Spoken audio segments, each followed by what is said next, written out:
नमस्कार साथियों, स्वागत है आप सभी का अंकित इंस्पायर्स इंडिया पर। मैं हूं अंकित अवस्थी, आप हैं मेरे साथ में आज की देश की एक सबसे बड़ी खबर न्यूज के साथ में। और खबर यह है कि कांग्रेस के नेता राहुल गांधी जी को 2 साल की सजा सुनाई गई है। बहुत सारे प्रश्न इस बात के बाद खड़े हो गए हैं कि क्या राहुल गांधी जी की सदस्यता रद्द हो जाएगी, क्या अब वो सांसद नहीं रह पाएंगे, क्या आज से पहले कभी किसी राजनेता को सजा हुई है, क्या सजा याफ्ता बहुत सारे राजनेताओं में से अधिकांश राजनेताओं की किसी एक पार्टी विशेष से बिलोंगिंग है। ये सारी बातें आज के सेशन के अंदर चर्चा में ली जाएंगी, इसलिए आपसे गुजारिश है कि एक बार जल्दी से इस सेशन को साझा कर दें और इस मसले को जानने का प्रयास करें कि आफ्टर ऑल ऐसा क्या हुआ जिसके चलते हुए राहुल गांधी जी हाल ही में जेल के 2 साल की जेल के लिए 2 साल की सजा के लिए सजा याफ्ता हुए हैं। तो चलिए चर्चा करते हैं, पूरा मामला जानते हैं। फिलहाल के लिए हर देश के प्रमुख अखबार की एक ही हेडलाइन है कि Rahul Gandhi sentenced to 2 year imprisonment in Modi surname defamation case. Modi surname को कभी इन्होंने डिफेम किया था, मानहानि की थी, इस वजह से इन्हें 2 साल के लिए इम्प्रिजनमेंट यानी कारावास की सजा सुनाई गई है। Rahul Gandhi gets 2 year jail in Modi surname case, 30 days to appeal. और यहां सजा सुनाते हुए कोर्ट ने यह भी कहा कि 30 दिन की आपको मोहलत दी जाती है कि आप अगले 30 दिन के अंदर चाहें तो अपील कर सकते हैं। और अपील के दौरान जब तक आप अपील करेंगे उच्च कोर्ट में, क्योंकि यह सूरत कोर्ट के द्वारा दिया गया है, तो आपको हाई कोर्ट में और उससे आगे सुप्रीम कोर्ट में अपील करने का प्रावधान है और आपको 30 दिन का समय दिया जाता है। तब तक आपको जमानत पर छोड़ा जा रहा है, यानी 30 दिन के भीतर भीतर यदि आपने अपील नहीं की तो आपको फिर जेल जाना होगा, और वो भी पूरे 2 साल के लिए। और अगर 2 साल की जेल इन्हें बुलती है तो फिर क्या इनकी संसदी चली जाएगी, क्या ये कभी चुनाव नहीं लड़ पाएंगे? आज के सेशन में इन तमाम विषयों पर चर्चा होगी। तो Rahul Gandhi India's Congress leader sentence to jail for Modi thieves remark. इन्होंने क्या कहा था जिसके चलते इन्हें जेल हुई है, अब उस विषय पर चलते हैं। इन्होंने मोदी सरनेम को चोर कहा था, और ये जो चोर का शब्द है इन्होंने एक चुनावी रैली में किया था और उसके बाद से इनके ऊपर केस किया गया था। Chief judicial magistrate H Verma ने 17 मार्च को सुनवाई पूरी होने के बाद फैसला अपने पास सुरक्षित रख लिया था। यह फैसला सूरत की जिला अदालत ने सुनाया है और इसे आपराधिक मानहानि केस माना गया है। यह मानहानि केस भी 2 प्रकार के होते हैं, आज उनके बारे में भी हम जानेंगे। मानहानि बोले तो डिफेमेशन, किसी की एक प्रकार से आसान भाषा में इज्जत ना रखना, दैट इज डिफेम करना, ठीक है। जज ने राहुल गांधी को दोषी करार करते हुए पूछा कि क्या वह कुछ कहना चाहते हैं, तो राहुल जी ने इस जगह कहा कि भ्रष्टाचार के खिलाफ वो बोलते रहते हैं, लेकिन जानबूझकर ऐसा कुछ नहीं कहा था। जानबूझकर नहीं कहा था। बचाव पक्ष के वकील ने राहुल जी ने जो बात कही थी उससे किसी को हानि नहीं हुई तो कम से कम सजा दी जाए। वह अभियोजन पक्ष के वकील ने कहा कि राहुल गांधी सांसद हैं, जो लोग कानून बनाते हैं वही तोड़ते हैं, तो इसका समाज में क्या संदेश जाएगा, इसलिए उन्हें अधिकतम सजा दी जानी चाहिए। यानी जो सजा मांगने वाले वकील थे उन्होंने कहा कि इन्हें इसलिए सजा दी जानी चाहिए क्योंकि ये खुद कानून बनाते हैं, और जब कानून तोड़ेंगे यही लोग तो फिर लोगों में मैसेज क्या जाएगा, इसलिए सजा दीजिए। वहीं दूसरी तरफ वकील ने कहा कि ये सांसद हैं तो इन्हें कम सजा दी जाए। तो इस प्रकार से यह मैसेज चलता रहा।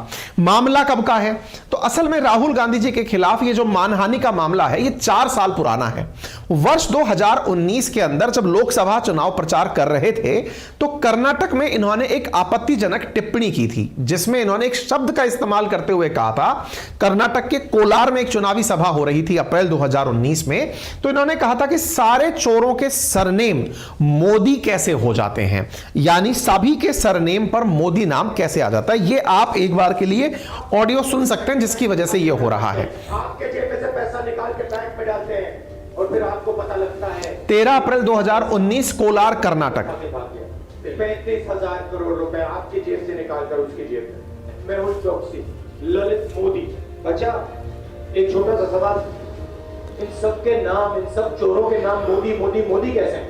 नीरव मोदी, ललित मोदी, नरेंद्र मोदी, और अभी थोड़ा ढूंढेंगे तो और बहुत सारे मोदी निकलेंगे। इस विषय में सवाल, इन सब के नाम, इन सब चोरों के नाम मोदी मोदी मोदी कैसे हैं?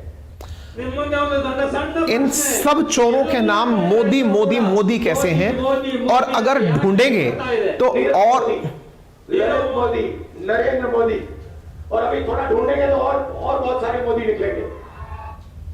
और अगर थोड़ा ढूंढेंगे तो और मोदी निकल आएंगे। इनके इस बयान में असल में मोदी सरनेम से जो जर्नलाइज किया गया, असल में मोदी एक सरनेम है तो निश्चित ही वो किसी कास्ट से जुड़ा है, और जब किसी कास्ट से जुड़ा है तो उस कास्ट के हर व्यक्ति के पीछे, जिसके पीछे भी नाम के पीछे मोदी जुड़ा है, अगर ये जर्नलाइज कर दिया जाए कि इस जाति के लोग, इस सरनेम के लोग चोर होते हैं, तो निश्चित ही ये उस समाज के वर्ग के लिए मानहानि तुल्य ही है। क्योंकि इन्होंने ये कहा कि सारे चोरों के नाम के पीछे मोदी मोदी मोदी कैसे हो रहा है, नीरव मोदी हो रहा है, ललित मोदी हो रहा है, और अब नरेंद्र मोदी भी इन्होंने सरनेम से रिलेट कर दिया। साथ में यह भी कहा कि यदि और खोजने जाओगे तो संभव है कि कोई और मोदी भी मिल जाएगा। तो चोरों के नाम के पीछे मोदी, ये किसी कास्ट के प्रति जो रिमार्क है, इस बात से आहत होते हुए एक विधायक जो कि गुजरात से ही हैं, उन्होंने नाम के पीछे भी मोदी था, तो उन्होंने खुद के ऊपर इसे लेते हुए, तो इनका नाम है बीजेपी के विधायक पूर्णेश मोदी। अब आपने एक नाम को इतना जर्नलाइज कर दिया इस आधार पर। वेस्ट सूरत के विधायक हैं पूर्णेश मोदी, उन्होंने राहुल गांधी जी के खिलाफ आपराधिक मानहानि का मुकदमा दर्ज कराया कि साहब इन्होंने मोदी सरनेम को जर्नलाइज कर दिया है। यदि एक सरनेम के सारे लोग ऐसे होने लग जाएं तो क्या फिर इस कम्युनिटी को इसी तरह से ट्रीट किया जाना चाहिए? बस इसी के साथ में ये सारा मसला शुरू हुआ और इन्होंने इस मामले में ध्यान रखते हुए आपराधिक मानहानि का मुकदमा दर्ज करा दिया। अब सवाल बनता है, आपराधिक मानहानि क्या होती है? डिफेमेशन है, क्रिमिनल डिफेमेशन है। तो ये डिफेमेशन क्या और भी प्रकार के होते हैं क्या? जी हां, एक सिविल डिफेमेशन भी होता है जिसके अंदर पैसा देकर के मामला सेटल हो जाता है। क्रिमिनल डिफेमेशन जो है आईपीसी की धारा 500 के तहत यहां पर जेल तक की सजा सुनाई जाती है। तो यह मामला लेकर के पूर्णेश मोदी जो हैं वो अपने समुदाय की इंसल्ट से जोड़कर इसे लेकर पहुंचे कोर्ट में, और उन्होंने कोर्ट में इसकी केस की किया और इसके बाद 9 जुलाई 2020 को सूरत की कोर्ट में इन्हें पेश होना पड़ा। तो इस प्रकार से इस मामले में इन्हें 11 अप्रैल को बेंगलुरु की रैनी में सभी चोरों का नाम मोदी है यह कहा। 13 अप्रैल को पूर्णेश मोदी ने शिकायत दर्ज कराई। 6 मई को मामला सूरत की कोर्ट में पहुंचता है। 16 जुलाई 2019 को राहुल गांधी कोर्ट में पेश होते हैं, फिर 10 दिसंबर को पेश होते हैं, फिर 29 अक्टूबर को पेश होते हैं और 23 मार्च 2023 को राहुल गांधी को दोषी करार दे दिया जाता है, क्योंकि एक समाज ने, एक वर्ग ने जो जाति विशेष से है उसने अपने ऊपर इसे ऑफेंसिव तरीके से ले लिया। ये है वो पूर्णेश मोदी जो कि बीजेपी के एमएलए हैं वेस्ट सूरत से। इन्होंने इस फैसले का स्वागत करते हुए कहा कि कोर्ट के फैसले का हम सम्मान करते हैं, और यह बात कहकर के इन्होंने यह बात कर दी। साथ में ये इनके एडवोकेट हैं जिन्होंने ये कहा कि राहुल गांधी जी को 2 साल की सजा मिली है, लेकिन यदि इन्होंने 30 दिन के भीतर अपील नहीं करी तो फिर इन्हें जेल जाना होगा। अभी अपील का रास्ता छोड़ दिया गया है, इसका मतलब अभी 30 दिन के लिए ये जेल नहीं जाएंगे। सजा तो हुई है, 30 दिन में इन्हें अपनी उच्च न्यायालय में, हाई कोर्ट में, और हाई कोर्ट भी अगर इन्हें फैसला इनके पक्ष में ना दे तो सुप्रीम कोर्ट के अंदर जाने का, अपील करने का मौका दिया जाएगा। 30 दिन के अंदर अगर ये अपील नहीं करते हैं तो फिर इन्हें जेल जाना होगा। अब सवाल बनता है, ये है क्या अल्टीमेटली? डिफेमेशन होता क्या है? तो साथियों, the communication of a false statement, एक ऐसा झूठा वाक्य जो किसी भी व्यक्ति की रेप्यूटेशन को, किसी व्यवसाय की रेप्यूटेशन को, किसी प्रोडक्ट की, किसी ग्रुप की, किसी सरकार की, किसी रिलीजन की और नेशन की रेप्यूटेशन को कम करता हो या नुकसान पहुंचाता हो, उसे डिफेमेशन कहते हैं। लेकिन भारत में डिफेमेशन दोनों ही प्रकार का हो सकता है, सिविल प्रकार का और क्रिमिनल प्रकार का। सिविल प्रकार के डिफेमेशन में कोई आरोप या कोई स्टेटमेंट जो कि झूठ है और इस तरह से एक्सपेक्ट किया गया है कि सामने वाले व्यक्ति से इस बारे में कोई कंसेंट नहीं लिया गया है, ऐसी स्थिति में provision of claiming monetary compensation from the defendant for the defamation इसका अर्थ यह हुआ जिसे उस बात से बुरा लगा वो व्यक्ति कोर्ट में जाकर जिसने गलत बोला उसके खिलाफ शिकायत करके अपने लिए जो उसकी मान मर्यादा को बुरी बात लगी उसकी रोकड़ा वसूली कर सकता है कि इनके कहने से मेरी इतनी वैल्यू कम हो गई तो माननीय कोर्ट आप हमें इतना राहत दें। ठीक है, बहुत सारे लोगों को आपने देखा होगा किसी का नाम लेकर के उन्हें ट्रोल करते हुए, तो उन जो ट्रोलर्स पर लगने वाला, कई आपने रोस्ट करने वाले लोग देखे होंगे जो किसी ना किसी व्यक्ति को रोस्ट कर रहे होते हैं यूट्यूब चैनल चलाकर, उन पर जो सबसे बड़ा केस होता है वो ये सिविल डिफेमेशन वाला होता है कि आपकी वजह से हमारी वैल्यू डिग्रेड हुई है। इस प्रक्रिया को सिविल डेफोमेशन कहा जाता है। ठीक है, द स्टेटमेंट और the allegation levelled must pass the test of presence of substance fact and defamation in nature. अब जिसने ये डिफेम करने का प्रयास किया वो डिफेम करने वाला व्यक्ति जानबूझकर ये कर रहा था, उसका इंटेंशन ये था, कोर्ट बस ये चेक करना चाहती है कि भाई ये वास्तविकता में भी डिफेमेशन हुआ भी है कि नहीं हुआ है। The defamation content is one mean to damage the reputation of affected party. कुल मिलाकर सिविल डेफेमेशन के अंदर पैसा देकर के मामला सुलझ जाता है। लेकिन जो क्रिमिनल डिफेमेशन है जिसे आईपीसी की धारा 500 के तहत दर्ज किया गया है, इसमें क्रिमिनल डिफेमेशन के अंदर इंप्रिजनमेंट कैन बी अवॉर्डेड, यानी इसमें जेल भी भेजा जा सकता है। और यहां पर भी यही हो रहा है कि ये जो अभी राहुल गांधी जी पर मुकदमा था ये असल में क्रिमिनल डिफेमेशन का था।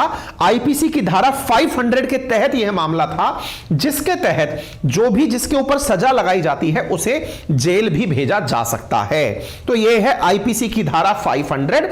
Punishment for defamation, whoever defame another shall be punished with simple imprisonment for a term which may extend to 2 years or with fine or with both। अब यहां पर इंटरेस्टिंग फैक्ट यह है, यहां पर आईपीसी कहती है कि यहां पर मे एक्सटेंड टू 2 इयर्स, यानी यह सजा 2 साल तक दी जा सकती है। इसका मतलब कोर्ट को लगता है कि 2 साल देनी है तो 2 साल दे दी जाए, अदरवाइज 6 महीने भी देकर 2 महीने भी या 1 महीने की सजा भी अपॉइंट कर सकती है। और ऑब्लिक में और है, इसका मतलब हो सकता है सजा की जगह कोर्ट को लगता है कि कोई बात नहीं, इस बार इन्हें पैसे का पनिशमेंट दे देते, इतना पैसा जमा कराओ और आप केस से राहत पाओ। तीसरा, दोनों स्थितियां हो सकती हैं कि आपको पैसा भी देना है और जेल भी जाना है। ये दोनों स्थितियां सेक्शन 500 आईपीसी यानी इंडियन पीनल कोड के तहत होती है। देखिए एक बहुत लॉजिकल सी चीज है, हमारी कानून व्यवस्था जो भी है इसमें निर्माताओं का, यानी जो हमारे लिए बैठे हुए संसद में लोग हैं, उनकी जिम्मेदारी है हमारे लिए कानून बनाना और कानूनों को हटाना। अगर ये कानून ऑफेंसिव है यानी इसकी वजह से कानून से सजाएं मिलती हैं तो ये संसद के ऊपर निर्भर है कि वो इस तरह के कानून बनाए या हटाए। तमाम सत्ताएं रही हैं केंद्र में और उन्होंने समय समय पर भूमिकाएं कानूनों को बनाने की निभाई हैं। लेकिन क्या आपको पता है यह देश संविधान से चलता है और उस संविधान को बनाने वाली संस्था थी संविधान सभा। और साथियों उस संविधान सभा में जब हमारे देश के लिए कॉन्स्टिट्यूशन लिखा जा रहा था तो किस किस तरह की बातें हुई थी, ये बातें अगर आपको जाननी हो तो मैं आपको एक बहुत ही जबरदस्त बुक रिकमेंड कर रहा हूं और वो बुक है भारतीय संविधान की एक अनकही कहानी। साथियों ये ऑडियो बुक है, मैं हर उस स्टूडेंट से विशेष रूप से, सामान्यतया अंकित इंस्पायर इंडिया पर सभी प्रकार के मित्र हमारे सखा साथी उपस्थित होते हैं, पूरे भारतवर्ष से उपस्थित होते हैं, लेकिन यदि आपके अंदर विद्यार्थी है तो आप इस ऑडियो बुक को जरूर सुने। मेकिंग ऑफ इंडियन कॉन्स्टिट्यूशन 16 घंटे 51 मिनट की ऑडियो बुक है ये, जिसमें संविधान सभा का पहला दिन कैसा था, अपन पढ़ते हैं ना 2 साल 11 महीने 18 दिन, वो क्या क्या हुआ था, संसद की पॉलिटिक्स कैसे हुई थी, सत्ता परिवर्तन कैसे हुआ था, और तो और सरकारें आपस में किस तरह से, क्योंकि जब लोग थे तो कुछ पक्ष के थे कुछ विपक्ष के थे, तो कानून को लेकर वो माने कैसे, ये सारी बातें इस ऑडियो बुक में है। लिंक इसका मैंने कमेंट बॉक्स में दिया हुआ है। प्ले स्टोर पर एक चैनल, एक एप्लीकेशन है जिसका नाम कुकू एफएम है, वहां से इस ऑडियो बुक को आप सुन सकते हैं। मैंने आपसे संविधान की बात करी, तो बड़ा सवाल अब यह है, क्या राहुल गांधी जी के लिए कुछ ऐसा है क्या लिखा हुआ हमारे पास, क्या कि अगर इन्हें 2 साल की सजा हो गई तो क्या इनकी सांसदी चली जाएगी? क्या अब ये चुनाव जाने से लड़ने से रुक जाएंगे? और तो और इनके पक्ष में नेताओं ने क्या कहा, जैसे प्रियंका गांधी वाड्रा का आप स्टेटमेंट देख सकते हैं, यहां मल्लिकार्जुन खड़गे जो कांग्रेस के प्रेसिडेंट हैं उनका आप स्टेटमेंट देख सकते हैं। राहुल गांधी जी ने खुद ने क्या कहा कि मेरा धर्म सत्य और अहिंसा पर आधारित है, सत्य मेरा भगवान है, अहिंसा उसे पाने की साधन। इन्होंने महात्मा गांधी जी का एक कोटेशन लगा करके केवल इतनी ही प्रतिक्रिया दी। इवन यहां पर अरविंद केजरीवाल जी का स्टेटमेंट भी आया, हालांकि ट्रोलर्स ने इन्हें काफी ट्रोल किया है, क्योंकि हाल ही में मनीष सिसोदिया जी भी जेल यात्रा पर हैं, तो इन्होंने मनीष सिसोदिया जी की राम से तुलना कर दी, तो बड़े मीम वायरल हुए जिसमें यह कहा गया कि राम जी जेल गए थे क्या? दूसरा, अगर राम वनवास गए हैं आपकी नजर में जेल, तो उनके साथ लक्ष्मण भी गए थे, और अगर आप लक्ष्मण हो तो फिर आप भी यात्रा पर जाओ। लोगों ने इनके खूब आनंद लिए हैं। हालांकि ये कुछ मतलब गैर जिम्मेदाराना प्रकार के बयान आजकल ज्यादा दे रहे हैं। गैर बीजेपी नेताओं और पार्टियों पर मुकदमे करके उन्हें खत्म करने की साजिश हो रही है, और हमारे कांग्रेस से मतभेद हैं, मगर राहुल गांधी जी को इस तरह मानहानि मुकदमे में फंसाना ठीक नहीं है। जनता और विपक्ष का काम है सवाल पूछना, हम अदालत का सम्मान करते हैं, पर इस निर्णय से असहमत हैं। इन्होंने अपने द्वारा यह ट्वीट करके अपनी प्रतिक्रिया दी। क्यों? क्योंकि इनकी साथ में भी अभी मनीष सिसोदिया जी जो हैं वो जेल यात्रा पर हैं। तो फिलहाल प्रतिक्रियाओं का दौर जारी है, और जो जनरल पर्पस निकाला जा रहा है वो ये कि केंद्र की जो सत्तारूढ़ पार्टी है वो विपक्ष के जो भी नेता हैं उनके ऊपर कोर्ट के माध्यम से जेल भरो आंदोलन चला रही है, उन्हें जेल भेजने का काम कर रही है।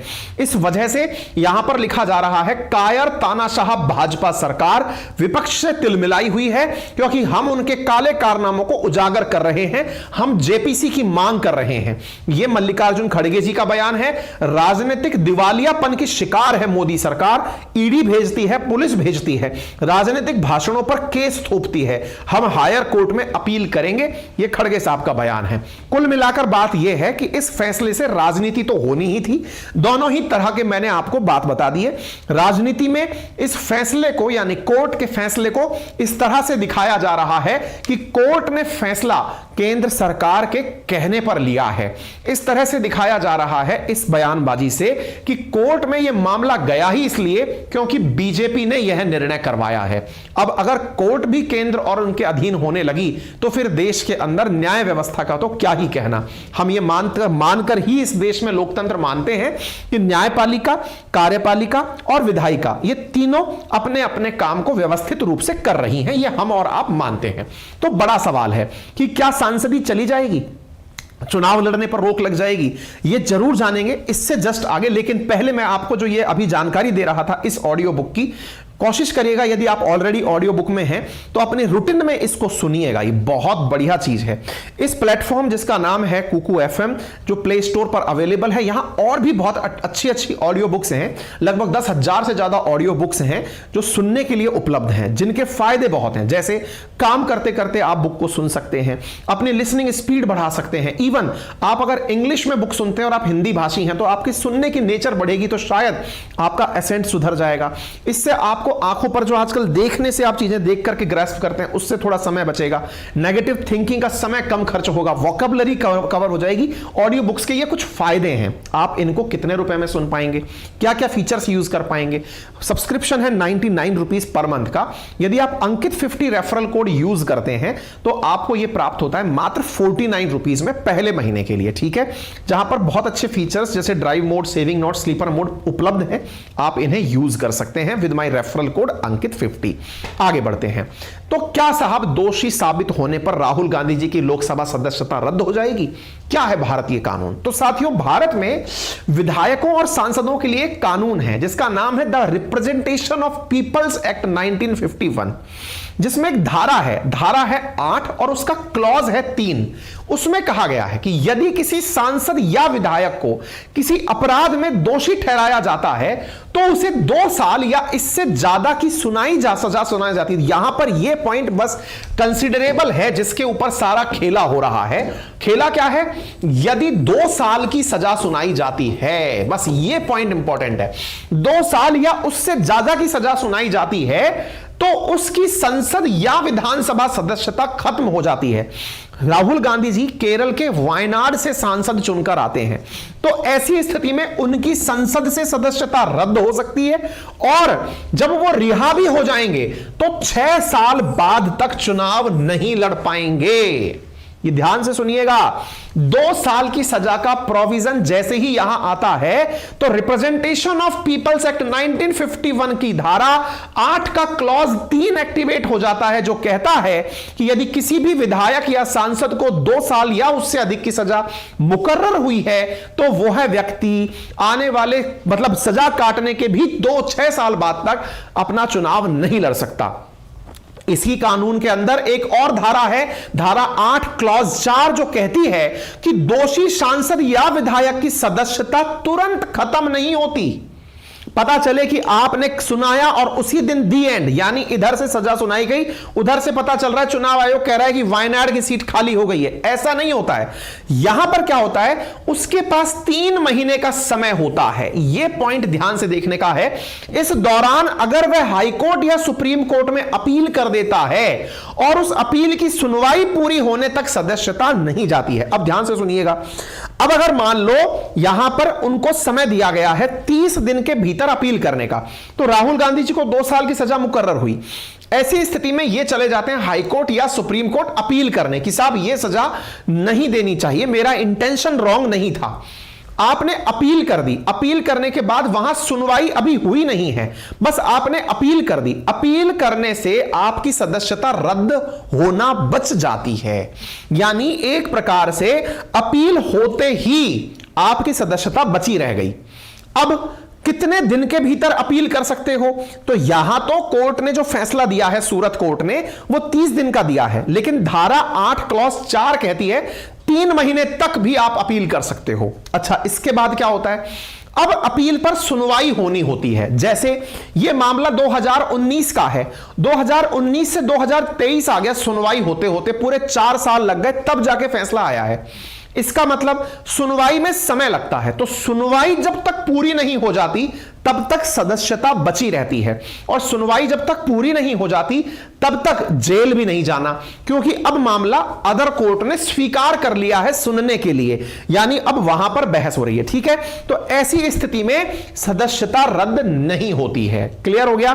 तो अब यहां पर यह जानकारी किसने दी, तो ये एस.वाई. कुरैशी साहब हैं, 17वें चीफ जस्टिस रहे हैं भारत के। उनका कहना है कि यह स्थिति क्लियर तब तक नहीं होगी जब तक हाई कोर्ट या सुप्रीम कोर्ट का कोई ऑर्डर निकलकर नहीं आ जाता। लोकसभा स्पीकर को राहुल को अयोग्य घोषित करने की शिकायत मिलती है तो लोकसभा सचिवालय 1-2 दिन में चुनाव आयोग को बता सकता है कि केरल की वायनाड सीट अब खाली हो गई है, चुनाव करवाओ। ठीक है, तो यहां से आगे प्रक्रिया क्या होगी, इस फैसले की सूचना जो है स्पीकर को मिलेगी, स्पीकर सचिवालय को, सचिवालय इस फैसले को एग्जीक्यूट कर देगा।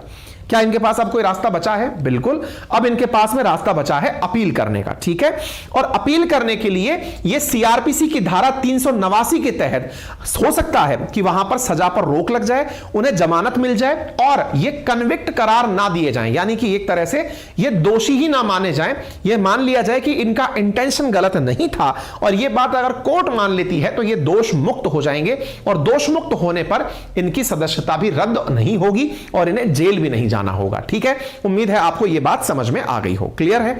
अच्छा, तो अब सवाल है, मान लो कि अगर सुप्रीम कोर्ट से भी सजा बरकरार रह जाए तो क्या होगा? तो फिर सिंपल सा है, 2 साल आपको जेल में काटने पड़ेंगे और अगले जो 6 साल हैं वो आप चुनाव नहीं लड़ पाएंगे। इसका मतलब कुल मिलाकर 8 साल तक आप चुनाव नहीं लड़ पाएंगे। ये वो कंडीशन है जब अभी सूरत कोर्ट से ऊपर हाई कोर्ट और हाई कोर्ट से ऊपर सुप्रीम कोर्ट तीनों की तीनों सुनवाई ना करें, उस समय की स्थिति है ये। ठीक है, क्या ऐसा हो पाएगा? मतलब पॉसिबल, मतलब बहुत ही मतलब लीस्ट प्रायिकता है। अगर पुराने रिकॉर्ड उठाकर देखो आप कन्विक्शंस के, तो आपको यह पता चलता है कि इस केस में आईपीसी की धारा 500 के तहत अधिकतम 2 साल की सजा थी और वही सजा कोर्ट ने दे दी है। इसका मतलब यह हुआ कि हाई कोर्ट इस मसले के अंदर सजा को जैसे भी हल्का कम करेगी तो वो वाला प्रोविजन ही यूजलेस हो जाएगा जो आरपीए एक्ट 1951 के क्लॉज धारा 8 के तहत सब क्लॉज 3 में लिखा गया है। ठीक है, अच्छा, क्या इनके खिलाफ कोई और भी मामला चल रहा है क्या? मानहानि के इनके ऊपर बहुत सारे मामले चल रहे हैं। जैसे इन्होंने 2014 के अंदर महात्मा गांधी की हत्या का आरोप आरएसएस पर लगा दिया था। उसके तहत एक आरएसएस कार्यकर्ता ने इन पर दोनों ही धारा 499 और 500 के तहत केस दर्ज करा रखा है, जो महाराष्ट्र में चल रहा है। 2016 में इन्होंने असम के गुवाहाटी के अंदर फिर एक बार और आरएसएस के साथ में मानहानि की, उसका भी इन पर केस चल रहा है। 2018 में इन्होंने झारखंड की राजधानी रांची में भी इनके ऊपर एक केस और दर्ज हुआ, जिसमें इन्होंने यह कहा था कि इनका राहुल गांधी के बयान पर आपत्ति थी, जिसमें इन्होंने मोदी जो है वो मोदी चोर है ऐसा कह के इन्होंने बयान दिया था। ऐसे ही 2018 में इनके ऊपर एक और मानहानि का केस दर्ज हुआ, जिसमें इन्होंने एक पत्रकार थी गौरी लंकेश, उसकी हत्या का जो कारण है वो बीजेपी और संघ की विचारधारा को कह दिया था। इस प्रकार से इनके ऊपर कई मानहानि के मुकदमे ऑलरेडी चल रहे हैं। ठीक है, तो अब ऐसी स्थिति में किसका क्या फैसला आएगा, कब आएगा, वो आने वाला समय बताएगा।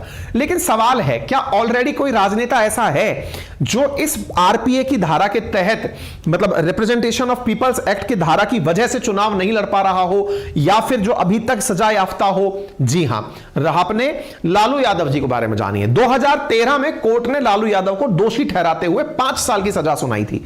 तो ऐसी में 2013 से 5 साल जुड़ गए 18, उसके बाद 6 और जुड़ गए, तो 18 5 23, तो एक तरह से 2023 तक एक ही सजा में ये चुनाव नहीं लड़ पाए थे। ठीक है, ऐसे ही कुलदीप सेंगर, जिनको विधानसभा के अंदर इनकी सदस्यता रद्द हुई थी, ये बांगरमू से विधायक थे कुलदीप सेंगर। उन्नाव के अंदर इन पर रेप का केस था, जिसके चलते हुए इनकी सदस्यता रद्द कर दी गई थी। क्या कोई और भी है? रशीद मसूद, इन पर एमबीबीएस सीट के घोटाले का आरोप था, कांग्रेस के सांसद थे, इनकी भी सदस्यता रद्द हुई थी। ऐसे ही अशोक चंदेल, हमीरपुर से भाजपा के विधायक थे, 2019 में इनकी भी विधायकी चली गई थी। कहने का कुल मिलाकर अर्थ यह है कि इस कानून के तहत ना केवल विधायकी जाती है, अपितु अगले 6 साल तक चुनाव ना लड़ने का भी प्रावधान होता है। ठीक है, उम्मीद है आपको पूरी तरह से विषय वस्तु मामले की शुरुआत से लेकर अंत तक समझ में आ गया होगा। क्लियर? यदि आपको यह जानकारी पसंद आई है तो अपने सभी साथियों के साथ साझा करें। चैनल पर नए हैं तो इसे सब्सक्राइब करना ना भूलें। सब्सक्राइब का बटन राइट हैंड कॉर्नर पर दिया हुआ है, जिसे क्लिक करने का कोई चार्ज नहीं लगता। बस फायदा हमें यह होता है कि भविष्य में आप तक ऐसी सूचनाएं पहुंचानी हो तो वो तुरंत सबसे पहले आप तक पहुंच जाती हैं। अपने साथियों से आप इसे शेयर कर सकते हैं, उसका भी कोई चार्ज नहीं है। वीडियो पसंद आया तो लाइक करें और अपनी कमेंट जो है वो कमेंट बॉक्स में सेशन पूरा होने के बाद हमें जरूर बताएं। ठीक है, बाकी मैंने एक लिंक आपके साथ कमेंट बॉक्स में पिन किया है, जो कि है कुकू एफएम का, जिस पर आप मेरा रेफरल कोड अंकित 50 यूज करके 50% डिस्काउंट के साथ 49 रुपीज में पहले महीने के लिए कुकू एफएम का सब्सक्रिप्शन ले सकते हैं, जिससे आपको 10,000 ऑडियो बुक सुनने को मिलती हैं। साथियों, इसके साथ साथ 1 अप्रैल से हमारे अपने एप्लीकेशन अपनी पाठशाला पर एक नया बैच शुरू होने जा रहा है, जिसमें आपको हिस्ट्री, ज्योग्राफी, पॉलिटी, इकोनॉमी जैसे सब्जेक्ट्स की शुरुआत से पढ़ाई की जाएगी। और यह बैच वर्ल्ड मैपिंग से शुरू कराया जा रहा है। यदि आप चाहते हैं इस बैच में एनरोल होना, तो आज ही प्ले स्टोर से हमारा एप्लीकेशन अपनी पाठशाला डाउनलोड करें और वहां पर पेड बैच के अंदर जाकर के अपने आप को एनरोल कर लें। यह बैच 1999 रुपीज में अवेलेबल है, जिसकी वजह से आपको पूरे 1 साल तक के लिए हमारे लेक्चर सुनने को मिलते हैं, जिसमें हम हिस्ट्री, ज्योग्राफी, पॉलिटी, इकोनॉमी पूरे डिटेल फाउंडेशन के साथ करा रहे हैं। ठीक है, जो विभिन्न प्रतियोगी परीक्षाओं, चाहे यूपीएससी फाउंडेशन हो, स्टेट पीसीएस हो, डिफेंस हो, रेलवे हो, इन सब के लिए बेहद जरूरी और काम के हैं। इसी प्रकार से बोर्ड से इंटरेक्टिव लर्निंग यहां पर कराई जा रही है। आप यहां जाकर के अपने बैचेस को बुक कर सकते हैं। और अधिक जानकारी के लिए और सहायता के लिए आप हमारे इन कॉन्टैक्ट नंबर पर सहायता के लिए कॉल भी कर सकते हैं। हां, जरूरी जानकारी यह है कि यदि 1 अप्रैल से पहले आप सीट रिजर्व करते हैं अपनी, तो आपको मार्च में जो कंटेंट हमने डिलीवर किया है वो आपको मिलता रहेगा। Thank you so much.